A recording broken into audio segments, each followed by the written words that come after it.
자, 그런데 지문을 꼼꼼하게 자세하게 읽는 게 어떤 방식인지 오늘 선생님이 잘 보여줄 거거든. 그런데 이건 실전형 학습이 아니라 공부형 학습이에요. 비문학은요, 실전형, 공부형을 분리해서 해야 돼. 공부형을 할 때 어떤 방식으로 할지 지금 우리가 해볼 테니까 하나하나 한 줄 한 줄 읽어보자. 한 줄 한 줄. 자, 지민이가 문장 한 개만 읽어줘봐. 네, 지민아, 주어가 뭐죠? 기축통화는. 그리고 우리는 이제 어느 정도 읽기 능력이 있기 때문에 여기가 기축통화의 개념 구간이다 라는 걸 확인할 수 있어. 그런데 기축통화의 개념 구간인데 얘를 좀 더 잘게 나눌 때 뭐가 보이죠? 의미 요소를 좀 더 쪼갠다고 치면 고가 보이죠? 기축통화의 개념이 두 개인 거야. 첫 번째 뭐예요? 이렇고 저렇다. 예, 이렇고 뭐예요? 그렇지. 국제거래 결제 수단이면서 또 환율 결정의 기준이 되는 통화가 기축통화야. 자, 지민아, 그 다음 문장 읽어줄까? 네, 주어는 뭐죠? 트리핀 교수는 지적했어. 그치? 뭘? 달러화의 구조적 모순을. 근데 그냥 달러화가 아니라 이러이러한 달러화. 이렇게 달러화를 수식하는 구간이 있는 거예요. 어디부터 어디까지가 수식 구간이죠? 브레턴 우주체제에서의 기축통화인 달러화. 자, 여러분 여기서 출제자가 첫 번째 문장을 왜 기축통화의 개념으로 설정했는지 이해되세요? 자, 지금 여기서 진짜 말하고자 하는 건 브레턴 우주체제에서 달러화가 문제가 있어. 근데 이 달러가 기축통화거든. 근데 기축통화의 개념을 우리가 모를까 봐 앞에다가 개념을 깔아주는 부분인 거지. 그럼 여기서 기축통화는 1번, 2번 역할을 해. 근데 달러는 기축통화야. 그럼 논리적인 구조에 의해서 달러는 1번, 2번 역할을 하겠죠? 그럼 이렇게 되는 거지. 달러화는 국제거래 결제 수단이자 환율 결정의 기준이 된다 라고 하면 이건 맞는 거예요? 틀린 거예요? 맞는 거죠? 우리가 이렇게 의미를 뽑아내서 논리 구조에 의해서 이게 맞는지 아닌지를 보는 거를 계속 훈련하셔야 돼요. 자, 지민아, 그 다음 문장. 네, 주어 뭐예요? 경상수지는. 근데 그냥 경상수지가 아니야. 이러이러한 이 또 붙어있죠. 경상수지 개념 모를까 봐. 경상수지 개념 어디부터 어디까지예요? 한 국가의 재화와 서비스 수출입 간 차이인 경상수지는 이러면 이렇고 저러면 저렇다. 또 의미 요소 쪼갤 수 있죠? 이러면 장사가 잘 안 되고 저러면 장사가 잘 된다. 자, 여기부터 이제 여러분들의 이해가 뭉개지는 구간이거든요. 여기부터 잘 이해가 안 가죠. 그런데 주어는 찾을 수 있어. 주어 뭐예요? 그는. 하고 서술어는 뭐예요? 말했다. 그럼 여기는 그가 누구야? 트리핀 교수. 트리핀 교수가 말하는 구간인데 트리핀 교수가 이렇게 말하는 구간을 딱 반으로 쪼개주는 중요한 접속어가 딱 있어. 뭐죠? 그렇지. 잘 찾았어. 반면. 그럼 반면 앞의 내용을 의미 요소대로도 잘게 쪼개볼게요. 일단 첫 번째로 주어. 미국은. 미국이. 그 다음에 또 어디까지 쪼갤 수 있을까요? 않아. 경상수지 적자를 허용하지 않아. 원인. 그치? 그 다음에 되면 국제 유동성 공급이 중단되면 이런 상황이 벌어지면 어떤 상황을 가정하는 거죠. 그러면 세계 경제 위축이 결과예요. 그쵸? 그 다음에 반면 뒤에도 또 똑같이 해보자.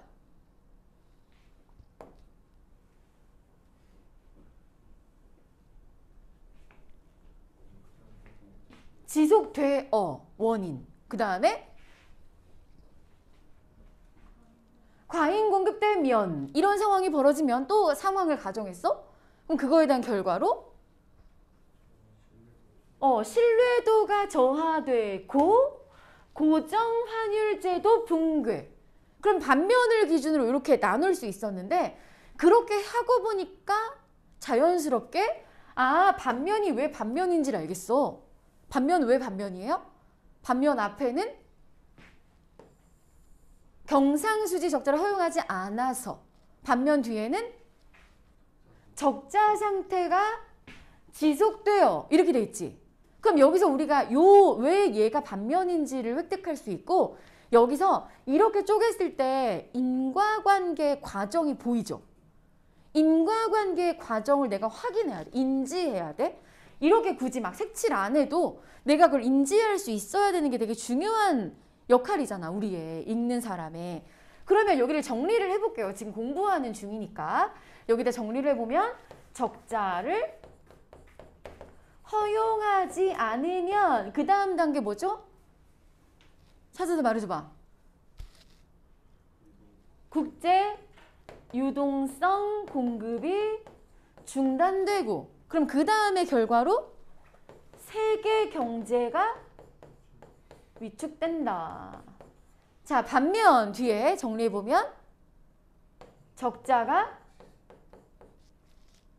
지속되면 그 다음에 달러가 과잉 공급되고 그럼 그것에 대한 결과로 신뢰도 저하 또 고정환율 제도가 붕괴 이게 결과죠. 자 여러분 그럼 얘랑 얘가 정반대이기 때문에 적자 허용과 적자 허용 X와 적자 지속이 정반대이기 때문에 우리 이걸 정반대니까 반대로 매칭할 수 있어. 자 여러분 적자를 허용하지 않으면요. 달러 과잉 공급 되게 안 되게? 안 돼요. 적자를 허용하지 않으면요. 신뢰도 저하가 안 돼요. 적자가 지속되면요. 국제 유동성 공급이 중단될 일이 없어.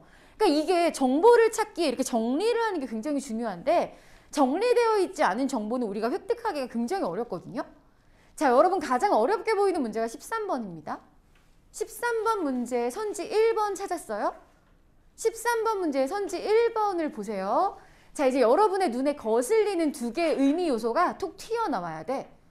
여러분의 눈에 거슬리는 의미 요소가 튀어나와야 하는데 뭐죠?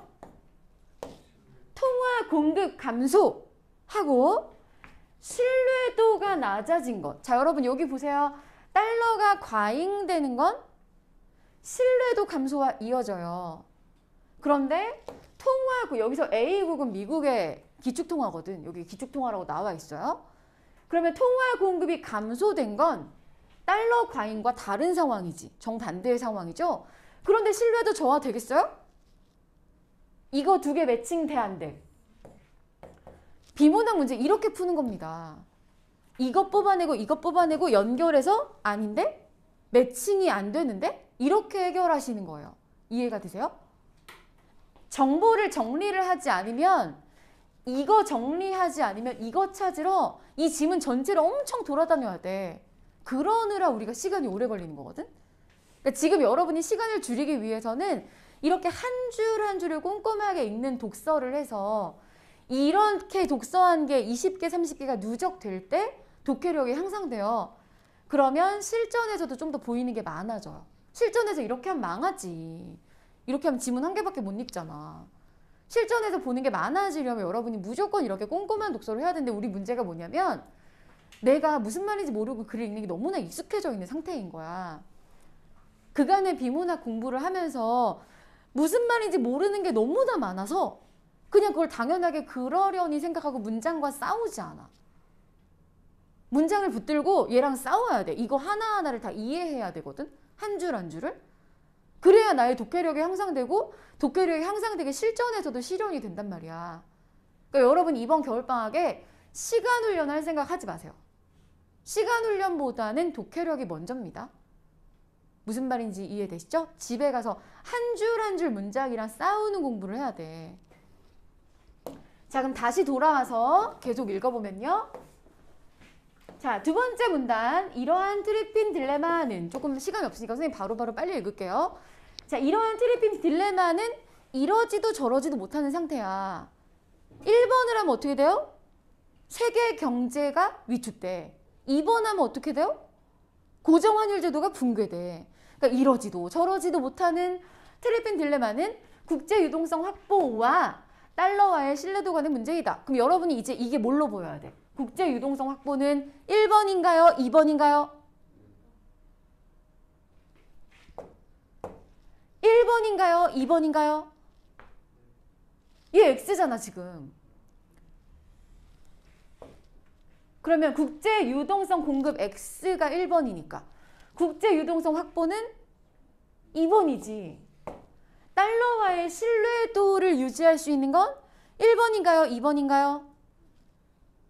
여기 신뢰도가 떨어지니까 신뢰도를 확보할 수 있는 건 1번이겠죠? 요렇게. 이거 이럴까 저럴까의 문제이다. 자, 국제 유동성이란 국제적으로 보편적인 통용력을 갖는 지불수단을 말하는데 여기서 바로 머릿속에 뭘 떠올려줘야 돼? 국제적으로 통용되는 지불수단 뭔가요? 달러, 기축통화. 이걸 먼저 떠올려주고 자, 근본위 체제에서는 하면 바로 1문단을 제대로 읽은 사람은 여기에 바로 아님 구간을 처리할 거예요. 이유가 뭘까요? 트리핀 교수가 무슨 체제에서? 브레턴 우즈 체제에서의 기축통화의 달러가 문제다라고 했는데 이 중요한 뻗대가 브레턴 우즈 체제라면 여기서는 근본위 체제에서는이니까 여기가 아님 구간인 거 알겠지? 브레턴 우즈 체제 말해야 되는데 근본위 체제 말하니까요. 자, 금이 국제 유동성의 역할을 쓰며 얘가 국제 유동성의 역할, 각 국가의 통화 가치는 정해진 양의 금의 가치에 고정되었다. 뭐와 뭐가 고정. 뽑아내서 연결. 통화 가치가 금의 가치와 고정. 자, 이에 따라는 앞에가 원인 뒤에가 결과겠죠? 국가 간 통화의 교환 비율인 환율. 그냥 환율이 아니야. 수식 구간 어디부터 어디까지예요? 국가 간 통화의 교환 비율인 환율은 자동적으로 결정되었다. 이후 브레턴 우즈 체제에서는 하면 아님 구간이 끝났다. 표시해주고 왜? 다시 원래 브레턴 우즈 체제로 돌아왔으니까. 브레턴 우즈 체제에서는 국제 유동성으로 달러가 추가돼요. 그럼 얘가 아님 구간의 뭐와 대응? 금과 달러화가 대응된다. 이해되시죠? 자, 금환본위제가 되었다. 그럼 여기서 우린 자동적으로 브레턴 우즈 체제와 금환본위제는 같은 거다. 인식해주고 자, 44년에 성립된 이 체제는 미국의 중앙은행의 금태환 조항에 따라 금 1온스와 35달러를 언제나 맞교환해 주어야 한다는 의무. 자, 의무를 수식하는 구간이 어디부터 어디까지야? 여기부터 여기까지가 이러이러한 의무를 누가 져요? 미국의 중앙은행이. 그럼 이 체제는 뭐예요? 그 의무를 지게했죠. 그러니까 의무를 지는 건 얘야. 중앙은행이 금 1온스와 35달러를 바꿔줘야 돼. 그 의무를 이 중앙은행이 가지고 있는데 다른 국가들은 달러화에 대한 자국 통화의 가치를 고정했고 자, 여러분 고정 혼자 할 수 있어요? 뭐와 뭐를 고정하지? 뭐와 뭐를 고정해요? 다른 국가가 뭐와 고정해? 아까는 각국 통화 가치를 어디에? 금에다 고정했는데 브레턴 우즈 체제에서는 다른 국가들이 자국 통화 가치를 어디에 고정해요? 달러화에 고정해요. 금과 달러화가 대응되는 거지.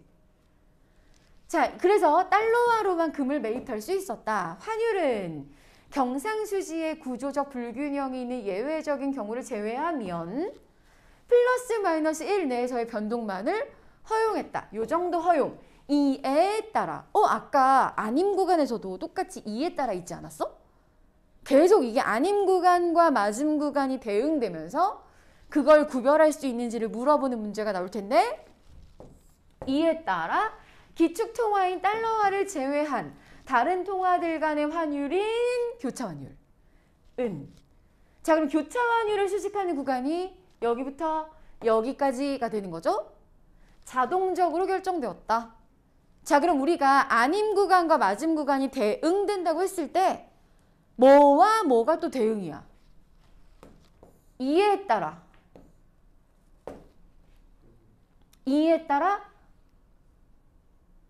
아님 구간에서는 환율.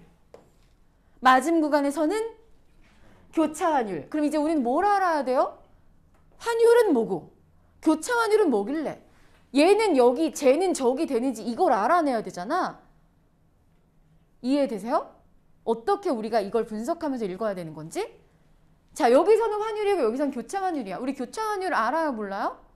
모르지. 근데 여기 설명해 줬잖아. 그러니까 평가원은 이렇게 환율도 미리 너네가 알 거라고 생각하지만 여기다가 이렇게 혹시 모를까 봐 여기 말해줬잖아 이렇게 한단 말이야. 교차 환율도 여기 말해줬잖아. 차이가 뭐죠? 여기에는 뭐가 없어? 미국이 없어. 그치? 달러화가 없지. 기축통화를 빼고 다른 통화들 간의 환율이고 아까 위에는 그냥 국가 간 통화의 교환 비율. 그럼 여기는 달러화 포함이에요? 아니에요? 달러화 포함이에요. 자, 그 다음에 여기서 우리가 정확하게 이해를 못하는 지점이 있어. 여기 이 부분을 기축통화인 달러화를 제외한 다른 통화들 간의 환율은 교차 환율에 대해서 정확하게 이해가 안 가는 지점이 있단 말이야. 이 교차 환율에 대해서 이해가 안 됐다. 그런데 여기서 이해가 안 됐을 때 우리가 선택할 수 있는 방법은 두 개인 거야. 첫 번째는 뭐냐면 원래 나는 이해를 못하니까 그러려니 하고 넘어가는 편. 그리고 무슨 말이야? 이해가 안 가는데? 읽다 보면 이해가 될까?를 생각하는 편.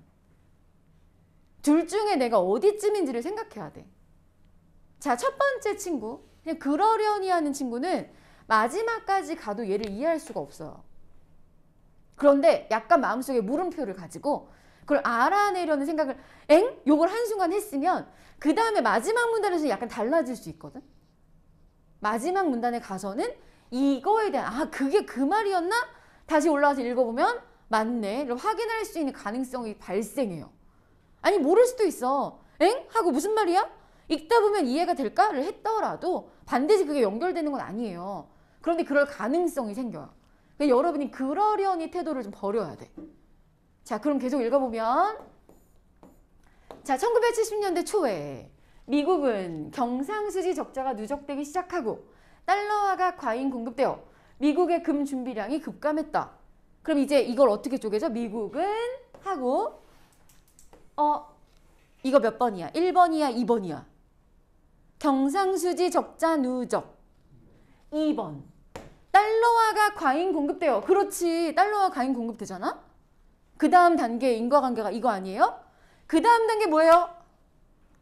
그 다음 단계는 신뢰도가 저하된다가 나와야 되는데 미국의 금 준비량이 급감했다가 뭐랑 연결돼 있겠니? 신뢰도 저하와 연결이 되어 있을 것 같다는 생각이 듭니다. 그쵸? 왜냐면 그 다음 단계의 인과관계니까 이에 따라 미국은 달러와의 금 태환 의무 이거 누가 가지고 있더라? 중앙은행. 더 이상 감당할 수 없는 상황. 왜? 달러화가 과잉 공급되면 달러 35달러당 금 1온스가 있어야 되잖아. 근데 미국이 달러를 많이 찍어냈단 말이야? 그럼 금도 많아질까요? 금은 그대로인데 달러를 많이 찍어냈으니까 이제 그거 그 달러화를 금으로 바꿔줘야 되는데 이제 바꿔줄 금이 없어. 이해가 되세요? 자, 이를 해결할 수 있는 방법은 달러화의 가치를 내리는 평가 절하. 그럼 평가 절하의 대상은 뭐지? 달러화죠. 달러화의 가치를 내려야 한다라는 말은 현재 달러화의 가치가 실제보다 어떻다는 거야. 현재. 높으니까 내려야 된다라는 거 아니에요? 이해되세요? 또는 달러화에 대한 여타국 통화의 환율을 하락시켜. 그 가치를 올리는 이라고 하면 그 가치는 뭐의 가치예요? 아까 선생님이 실컷 환율 설명해 줬잖아. 환율을 하락시키면 뭐가 가치가 올라가? 원화 가치야, 달러야? 원화 가치요. 그러니까 여타국 통화의 가치를 올리는 평가절상. 그러니까 평가절하는 달러의 가치를 내려야 돼. 아니면 다른 나라의 가치, 다른 나라 돈의 가치를 올리든가. 결국 이렇게 하는 게 답이었던 거야. 달러화 가치를 내리든지 아니면 다른 돈의 가치를 올리든지 이렇게 이해되세요? 여기 평가절하의 대상과 평가절상의 대상이 달라. 자, 여기까지 이해되셨죠? 자, 하지만 브레턴 우즈 체제 하에서 달러와의 평가절하는 규정상 불가능. 규정이 어떻길래? 아까 정해놨잖아. 금 1온스당 35달러로 정해놨으니까 규정상 불가능해. 그리고 당시 대규모 대미무역 흑자 상태였던 독일, 일본 등 주요국들은 평가절상에 나서려고 하지 않았다. 자, 여러분 주어 어디 있어요? 주요국들은. 근데 주요국들은 주요국들인데 이러이러한 이 평가절상을 안 하려고 하는 이유일 거야. 수식하는 말을 괜히 붙여놓진 않겠죠? 이 주요국은 어떤 주요국이야? 당시 미국을 대상으로 무역 흑자 상태였던 독일, 일본 주요국들은 왜 평가절상하려고 하지 않을까요? 장사 계속 잘하려고, 그치? 아까 환율이 어떨 때? 높을 때 자기 돈의 가치가 어떻게 돼? 자기 돈의 가치가 낮아지죠? 환율이 높아지면 자기 돈의 가치가 낮아지니까 평가절상 자기 돈의 가치를 올렸을 때 장사가 잘 돼요? 안 돼요? 장사가 잘 안 돼요. 그럼 계속해서 흑자를 낼 수가 없으니까 싫은데? 이렇게 된 거지. 이해가 되세요? 그러면 달러 평가절하하는 것도 규정상 안 돼. 다른 돈 평가절상하는 것도 싫대. 그럼 이렇게 해야 해결책인데 이게 해결이 안 되는 거야. 자, 이 상황이 유지되기 어려울 것이라는 전망으로 이 상황이 어떤 상황이야? 이렇게 계속 버티는 거. 달러는 내려야 되고 다른 돈은 올려야 되는데 이 상황, 계속 이런 상황이 유지되기가 어려울 것 같아. 그러면 투자자들은 달러는 지금 현재 고평가되어 있죠. 그럼 앞으로 가치가 어떻게 될 것 같아? 떨어질 것 같죠? 이 독일 돈이나 일본 돈은 앞으로 어떻게 될 것 같아? 올라갈 것 같죠? 그럼 우리가 돈을 벌고 싶으면 어떻게 해야 돼? 얘네가 오르기 전에 사야지. 뭘로? 달러로. 그러니까 달러 내고 일본도 독일도 사면 산 거 어떡해? 가지고 있어. 언제까지? 오를 때까지. 그럼 시장엔 뭐만 돌아다니겠어요? 시장에 돌아다니는 건 죄다 뭐겠어? 달러. 그럼 달러가 많아졌어. 다시 희소성의 가치. 그럼 가치가 어떻게 돼? 떨어져. 그러면 독일 돈, 일본 돈은 없어. 지금 아무도 안 내놔. 오를 것 같으니까. 그럼 어떻게 돼? 가치가 올라가. 그래서 이 문장이 그렇게 이해하시는 거예요. 이 상황이 유지되기 어려울 것이라는 전망으로 독일의 마르크와 일본의 엔화에 대한 투기적 수요가 증가했고 결국 환율의 변동 압력은 더욱 커질 수밖에 없었다. 어떻게 압력을 넣어? 달러 가치 내려라. 독일 돈, 일본 돈 올려라. 압력이 커질 수밖에 없었다. 이해되시죠? 이러한 상황에서 각국은 보유한 달러화를 대규모로 금으로 바꾸기로 원했다. 이제 미국 망할 것 같으니까 우리 금으로 바꿔줘. 달러 줄 테니까 35달러 줄 테니까 금으로 바꿔줘 한 거야. 자, 미국은 결국 71년 달러화의 금태환 정지를 선언한 닉슨 쇼크. 자, 여기 닉슨 쇼크 수식 구간 어디예요? 달러화의 금태환 정지를 선언한 닉슨 쇼크를 단행했고 얘가 무슨 말이냐면 배째라요. 나 금 못 줘. 금 없어. 못 바꿔줘. 이게 닉슨 쇼크야. 왜 쇼크인지 알겠지? 다른 나라들이 얼마나 놀랐겠어. 안 바꿔준다니까. 뭐 금이 없대. 그러니까 프랑스랑 영국이랑 다 쇼크 먹어가지고. 이게 되게 경제사에서 진짜 천재적인 발상이거든요. 원래 그 이전까지 돈이라는 거는 금과 연결해서 이 지폐를 줬을 때 금을 얼마를 준다. 이게 약속이었는데 달러화는 이제 그게 아니라 그냥 달러 그 자체가 가치 있다. 금이랑 상관없이 그냥 달러 그 자체가 가치 있는 거야. 왜? 미국이 보증하니까. 이게 되게 천재적인 개념이거든요. 거의 비트코인 뺨치는 천재적인 개념인데 우리가 약간 이거에 대해서 알고 있었으면 이 질문이 좀 쉬웠을 텐데 얘가 왜 쇼크인지를 이해하기가 좀 힘들었을 것 같아요. 친구들이. 브레턴 우즈 체제는 붕괴. 자, 그러나 붕괴 이후에도 달러와의 기축통화 역할은 계속되었다. 그 이후로 규모의 경제를 생각할 수 있다. 그럼 얘가 뭐인 거죠? 이것의 원인이 되는 거지. 규모의 경제가 기축통화 역할이 계속되는 것의 원인. 세계 모든 국가에서 어떠한 기축통화도 없이 각각 다른 통화가 사용되는 경우, 어떠한 기축통화도 없이 각각 다른 통화가 사용되는 경우, 우리가 그냥 단순하게 생각해 볼 수 있는 그런 경우, 두 국가를 짝짓는 경우의 수만큼 환율의 가지수가 생긴다. 여기서 여러분이 이런 기호가 생각나면 수학 공부를 잘하신 거죠? 그쵸? 이거 뭐예요? 3C2, 5C2 그거지. 이게 전체 국가가 200개다. 그 중에 2개씩을 짝지어야 각각 다른 통화가 사용되는 경우 두 국가를 짝지는 경우의 수가 나오는 거 아니에요? 이해되시죠? 그러나 하나의 기축통화를 중심으로 외환거래를 하면, 달러를 중심으로 하면 비용을 절감하고 규모의 경제를 달성할 수 있다. 현재 우리는 이렇게 하고 있잖아요. 어떻게 하고 있어? 예를 들어 예서가 프랑스에 갈 거야. 그래도 우리나라 돈을 가지고 은행에 가요. 그 은행원한테 이거 유로화로 바꿔주세요. 그럼 은행원이 어떻게 하냐면 우리나라 돈과 프랑스 돈의 환율을 계산해서 바꿔주는 게 아니라 우리나라 돈을 일단 뭘로 바꿔요? 달러로 바꿔요. 그리고 달러를 유로화로 바꿔요. 지금 이게 이런 체제거든요, 현재. 이해되세요? 그러니까 이 환율 비교는 뭐만 하면 돼? 예를 들어 200개의 국가가 있으면 그중 한 국가는 뭐겠어요? 미국이겠죠? 그럼 미국과 나머지 199개의 국가의 환율만 알면 이거 교환되는 거 아니야? 그쵸?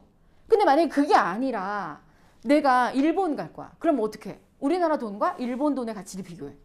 근데 내가 뭐 탄자니아에 갈 거야. 그러면 우리나라 돈과 탄자니아를 비교해. 그럼 이 은행원이 얼마나 많은 경우의 수를 다 알아야 돼. 무슨 말인지 이해되세요? 아까 우리가 이해 못한 이 교차 환율이 그 말이었던 거야. 여기서 환율은 국가들 간의 교환 비율이었어. 그럼 여기 교차 환율은 어떻게 하면 돼요?